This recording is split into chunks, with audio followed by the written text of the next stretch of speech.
राम राम बचा पार्टी जय भोले की आप सभी का स्वागत है एक बिल्कुल ही न्यू वीडियो में।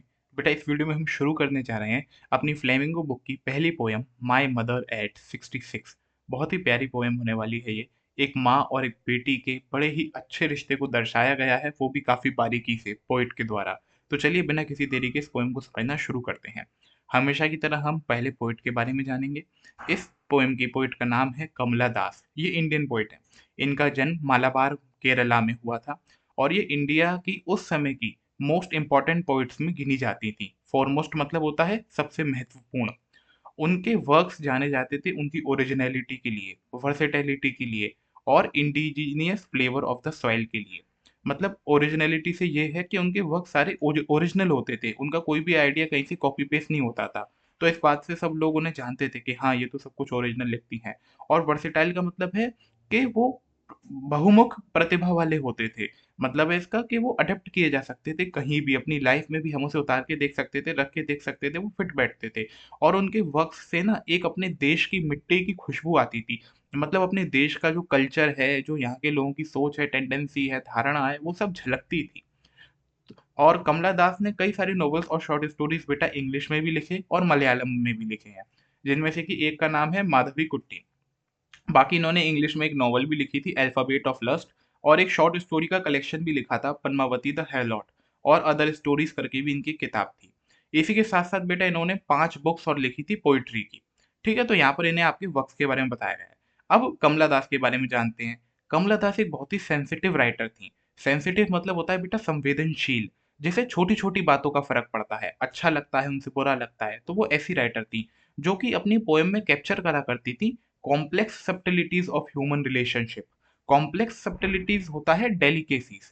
मतलब वो अपनी पोयम में बेटा रिश्तों की बारीकियों को दर्शाया करती थी, उन्हें दिखाया करती थी। और वो भी किस तरीके से, लिरिकल आइडियम वे में। लिरिकल आइडियम का मतलब होता है बेटा एक एंथुजियास्टिक वे में, मतलब जोशीले वे में, एक दिल खोलने वाला जो तरीका होता है ना कि किसी को दिल खोल के कुछ बताना। तो वो उस तरीके से रिश्तों की बारीकियों के बारे में बताया करती थी। और माई मदर एट 66 भी इसी बात का एक एग्जाम्पल भी है। यानी इसमें भी बेटा एक माँ और बेटी के रिश्ते के बारे में ही तो बताया गया है, उसकी बारीकियों को तो कवर किया गया है ना? तो इसलिए ये इसका एग्जाम्पल है। अब देखो पोयम शुरू करने से पहले मैं आपको थोड़ा और ओवरव्यू दे दूं। असल में इस पोयम की बेटा जो मेन थीम है वो है एक प्रोसेस है एजिंग का एंड इनेबिलिटी ऑफ डेथ। कि भाई डेथ तो सबको आनी ही है, ये बात को कोई झुटला नहीं सकता, और एक ना एक दिन सब बूढ़े भी होंगे। तो यही इस पोयम का थीम है, इसी थीम पे पोएट ने काम किया है।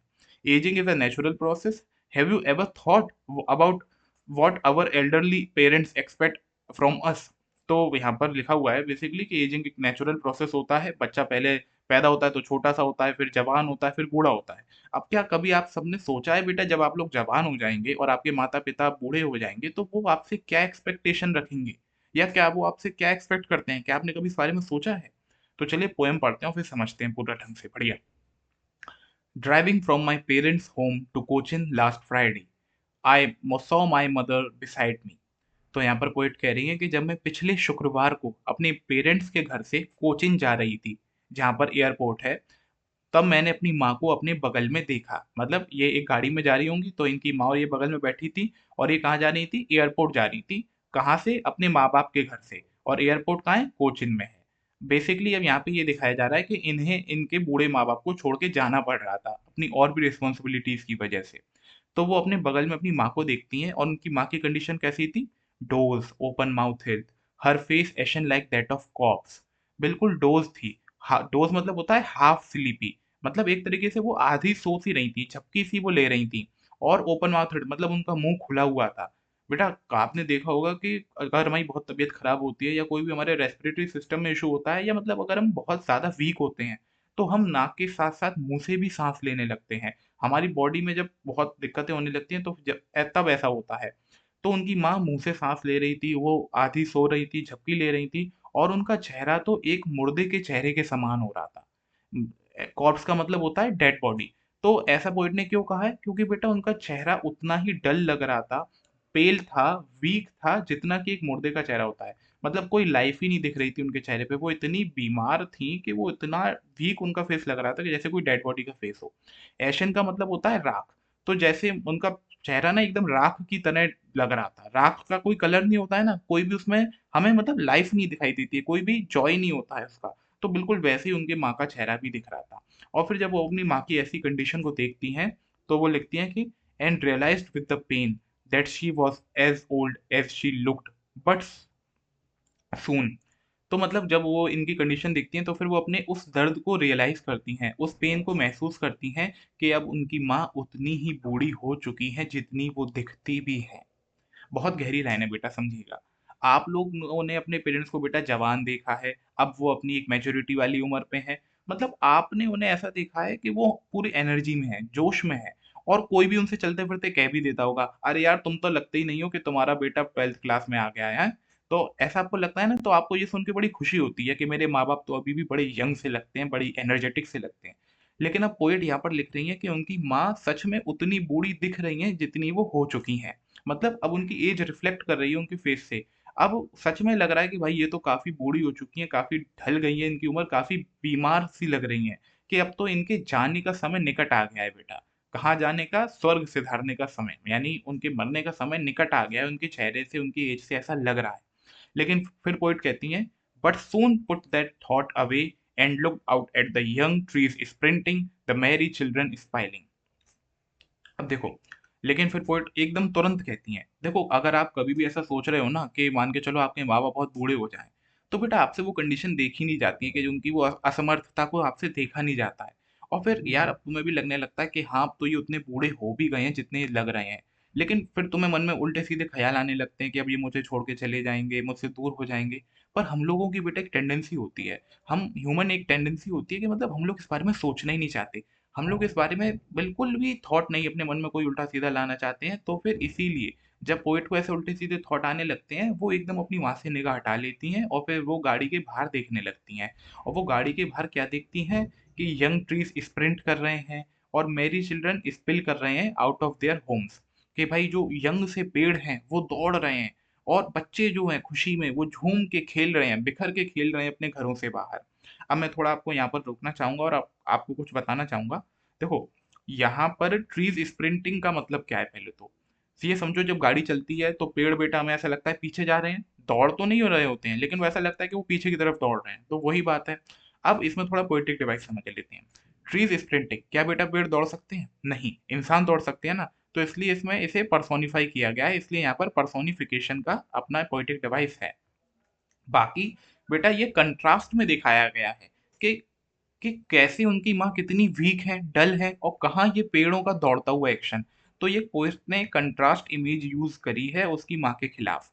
और इसमें आप एक और पोएटिक डिवाइस लिखिए इमेजरी।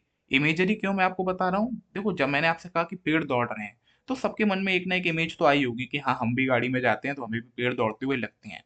तो इसीलिए इमेजरी भी इसमें हो जाएगी। बाकी बेटा एक और मैं आपको इसमें लिखवाना चाहूँगा कि ये सिंबलिक है किसका? ये सिंबलिज्म है एनर्जेटिक एक्शन ऑफ यूथ का। एनर्जेटिक एक्शन जो यूथ का है ना उसका ये सिंबलिज्म है कि भाई कैसे जवान आदमी जो होता है वो जोश से भरा रहता है, भागता कूदता रहता है, तो वैसे ये पेड़ भी पीछे की तरफ दौड़ रहे हैं। अब आते हैं मैरी चिल्ड्रन स्पेलिंग पर। बेटा Mary children spelling out of their homes के मतलब खुशी से बच्चे जो छोटे-छोटे बच्चे हैं ना वो स्पिल करके अपने घरों से बाहर आके खेल रहे हैं। स्पेलिंग का मतलब होता है कि बिखर कर। ठीक है? जैसे आप बोलते नहीं है कि बचपन में बच्चे एकदम घर से फैल से जाते हैं, जैसे घर से निकले और बिखर गए और फिर एक-दूसरे के साथ खेलने लगे। तो वैसे ही छोटे-छोटे बच्चे बड़ी खुशी से एक-दूसरे के साथ घरों से बाहर खेल रहे हैं। अब ये भी बेटा उनकी माँ की कंट्रास्ट में यूज़ किया गया है। इसमें बच्चों को दिखाया गया है। बच्चे मतलब हमारी एज जहाँ से शुरू होती है, स्टार्टिंग होती है कि जब हम बच्चे होते हैं और अब माँ उनकी कितनी ओल्ड हो चुकी हैं। तो ये वही एक ट्रांज़िशन को शो करने के लिए दिया जा रहा है कि टाइम कैसे फ्लो हो जाता है यार। टाइम को हम रोक नहीं सकते हैं, टाइम तो अपने समय की गति से चल ही रहा है। और बाकी ये भी बेटा एक तरीके से इसमें आप पोएटिक डिवाइस लिखिए, ये मेटाफर है। मेटाफर क्यों है? क्योंकि इसमें हमने बच्चों को क्या माना है? हैप्पी माना है। तो उसकी वजह से ये मेटाफर हो जाएगा। एंड कंट्रास्ट में तो है ही, कंट्रास्ट में तो है ही उसकी मदर की इमेज से। तो ये आप इसमें लिख सकते हैं। बाकी मैं ऊपर भी आपको एक पोएटिक डिवाइस बता देता हूँ जो कि यहाँ पढ़ा था। कहाँ? Like that of corpse. बेटा जब भी हम किसी चीज़ को लाइक और एस से कंपेयर करते हैं ना तो वो क्या कहलाती है? सिमिली कहलाती है। ओके? तो अब हम आगे बढ़ सकते हैं। तो अब ये जो दोनों एक्शंस हैं, trees sprinting, Mary children spilling, ये बेटा यही दिखा रहे हैं कि अब हमारी ज़िंदगी की शुरुआत कहीं न कहीं यहीं से होती है। मगर अब कहाँ हम आ चुके हैं कि हम इतने डल और वीक हो गए हैं ओल्ड एज में आके। तो इसीलिए ये हमें एक तरीके से टाइम का फ्लो डिस्क्राइब कर रहे हैं कि भाई टाइम तो चलता ही रहता है यार। अब और ये सब चीज़ें कंट्रास्ट में इसलिए शो करी हैं पोएट ने क्योंकि वो आपको दिखाना चाहते हैं। पोएम्स में अक्सर ऐसी चीज़ें इस्तेमाल होती है। अब आगे पोएट ने लिखा है, but after the airport security check, standing a few yards away, I looked again at her, wan pale as a late winter's moon. तो फिर पोइट कहती हैं कि जब वो अपनी गाड़ी से एयरपोर्ट जा रही थी तब एयरपोर्ट पहुंच गई और वहां पर उन्होंने सिक्योरिटी चेक करा लिया। तो फिर वो सिक्योरिटी चेक कराने के बाद बेटा जो पैसेंजर है वो तो अंदर चला जाएगा और जो विजिटर है वो बाहर ही रह जाएगा। तो उनकी माँ तो उनसे दूर ही रह गई बाहर और वो अंदर चली गई। तो अब वो कुछ यार्ड्स की दूरी से अपनी माँ को दोबारा देखती हैं। ऐसा होता है ना बेटा, जब आपके पापा आपके मम्मी आपको कहीं छोड़ के जाएं, मतलब छोड़ने आए रेलवे स्टेशन पे, तो आप उन्हें फिर मुड़ के एक बार दोबारा देखते हो। ये चीज़ शो करती है एक एटर्नल बॉन्ड, एक बेटा रिश्ता जो कि लव का है, रिस्पेक्ट का है, ठीक है, प्यार का एक रिश्ता शो करती है जो कि उनका उनके माँ के साथ है। तो वो उन्हें दोबारा मुड़ के देखती हैं और वो उन्हें कैसी लगती हैं? वॉर्न, पेल, एकदम बेटा वही कलरलेस सी लगती हैं। मतलब कोई भी उनमें लाइफ नहीं दिख रही है, कोई भी जॉय नहीं है उन्हें, कोई भी वो एंथुसियाज्म, उनमें कोई जोश नहीं नज़र आ रहा है और वो एकदम पेल लग रही हैं, एक लेट विंटर मून की तरह। जैसे बेटा सर्दियों का आपने कभी चाँद देखा है? नहीं देखा है तो देखना। एकदम जो वो ना धुएँ से ढका होता है, जो फॉग होता है उस समय उससे ढका होता है। और जितना वो गर्मियों में व्हाइट चमकता है ना, उतना ही बेटा वो फेडेड सा हो जाता है या बोले तो पीला पड़ जाता है सर्दियों में, और धुंधला-धुंधला दिखाई देता है। तो आपको देख के ऐसा लगेगा कि यार इसमें तो कोई एनर्जी है ही नहीं। जितना ये गर्मियों में एनर्जेटिक दिखता है, एकदम व्हाइट तरीके से शाइन मारता है, उतना ही ये अब एनर्जी लेस दिख रहा है।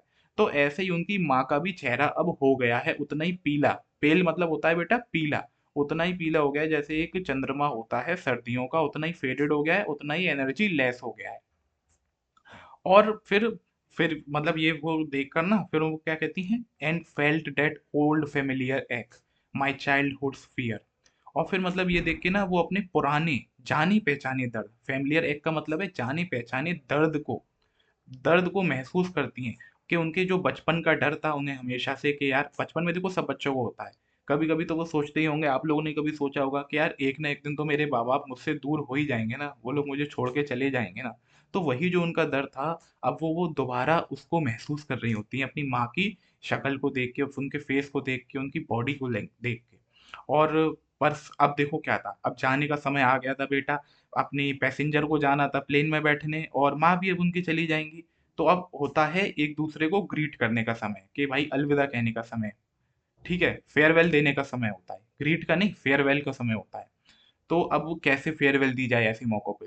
तो बेटा आप भी अगर जाते होंगे, अगर कोई आप में से कहीं अपने घर से दूर रहता है, कोटा में पड़ता है मान के चलो, तो अगर आपको ऐसे कोई आपके माँ बाप छोड़ने जाएं, तो आप क्या कहते हो उनसे?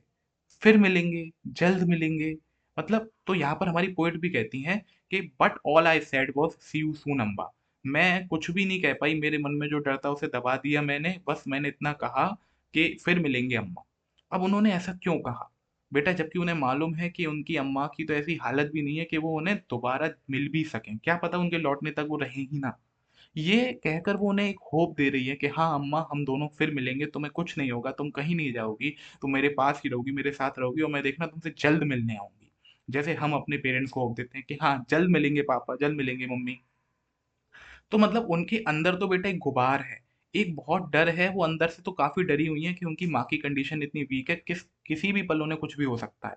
मगर वो बाहर से तो उस गुबार को नहीं दिखा सकती है ना, अगर उन्होंने दिखाया तो वो तो वीक पड़ेंगी पड़ेंगी और उनकी माँ भी वीक हो जाएगी, जिस वजह से बेटा काफ़ी दिक्कत हो सकती है। जब वैसे ही उनकी तबीयत खराब है और अगर ऐसे में वो और वीक हो गई, डरने लगी, घबराने लगी, तो फिर नहीं काम चल पाएगा। तो इसलिए पोएट उन सब फीलिंग्स को छुपा के, हाइड करके सिर्फ ये कह देती हैं फिर मिलेंगे अम्मा। एंड फिर वो आगे लिखती हैं, all I did was smile smile and smile. और फिर वो कहती हैं कि भाई मैंने बस इसके बाद उनसे कुछ नहीं कहा, बस मैंने उन्हें एक हंसी स्माइल दी। एक जैसे आप होता है ना कि जाते वक्त तो बेटा फेयरवेल देते वक्त हम मुस्कुराते ही हैं। देखो रोते हुए जाना ज्यादा मुश्किल होता है, क्योंकि भाई रोओगे तो फिर सामने वाला भी रोएगा और आप भी रोगे। तो इसलिए वो अपनी सारी फीलिंग्स को छुपा के एक हॉलो सी स्माइल देखी देती हैं। हॉलो स्माइल का मतलब है कि उसके पीछे उनकी कोई खुशी नहीं है, वो बस अपने इमोशंस और फीलिंग्स को छुपा रही हैं, हाइड कर रही हैं।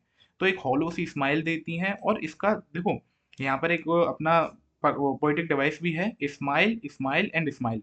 इसको 3 बार यूज किया गया है। जियो की पोएटिक डिवाइस होता है रेपिटेशन। तो ये चीज़ ये दर्शा रही है कि साहब वो बस पोएट बस हॉलो स्माइल दे रही हैं उन्हें। बड़ा एम्फसाइज़ करा गया है इस बात पे कि वो तो बस उन्हें एक हॉलो स्माइल दे रही हैं। वो अंदर से खुश नहीं है, लेकिन वो अपनी बाहर से माँ को दिखा नहीं सकती कि वो कितनी दुखी हैं। क्योंकि हम भी बेटा जानते हैं कि हम अगर पेरेंट्स को दिखाएँगे तो हम तो टूटेंगे ही टूटेंगे, वो भी हमारे संग टूट जाएँगे। लेकिन हमें हिम्मत किनसे मिलती है? हमें पेरेंट्स ही तो मिलती है। तो अगर वो टूट गए तो हमारा क्या होगा? तो यही यहाँ पर पोएट फ़ील कर रही हैं और वो उसने बस हॉलो सी स्माइल देके वो फिर चली जाती हैं अपनी जहाँ भी उन्हें जाना होगा। यहाँ पर एक और देखो वो आया था poetic device as a late winter's moon. As a late winter's moon में कौन सा पोएटिक डिवाइस है सभी बच्चे मुझे कमेंट में बताएंगे। बाकी मैं भी बता दे रहा हूँ यार सिमली है, क्योंकि जब भी हम एज और लाइक की मदद से किन्हीं दो चीज का कंपैरिजन करते हैं तो वो सिमली हो जाता है। तो यहाँ पर सिर्फ बेटा एक माँ और बेटी के रिश्ते की बारीकियों को दर्शाया, कितना उन दोनों के बीच में प्यार होता है, कैसे वो दोनों एक दूसरे का ख्याल रखते हैं हर तरीके से, कि पोएट उन्हें अपना दुख दिखा नहीं रही हैं, छुपा रही हैं। और एक तरीके से इसमें यही बताया है कि भाई एक ना एक दिन देखो डेथ तो सबकी होनी ही है, डेथ इज इनएविटेबल, डेथ कोई रोक नहीं सकता। और एजिंग एक नेचुरल प्रोसेस है। भाई बच्चा पहले होता है, फिर वो जवान बनता है इंसान, फिर वो आगे जाके बूढ़ा भी होता है। तो उम्मीद करता हूँ बेटा आपको ये पोएम समझ आ गई होगी। अगर कोई डाउट हो तो कमेंट में पूछ लेना। एंड बढ़िया लगे तो लाइक करना, शेयर करना, सब्सक्राइब करना। तब तक के लिए tata goodbye, see you बेटा, जय भोले की। फिर मिलेंगे।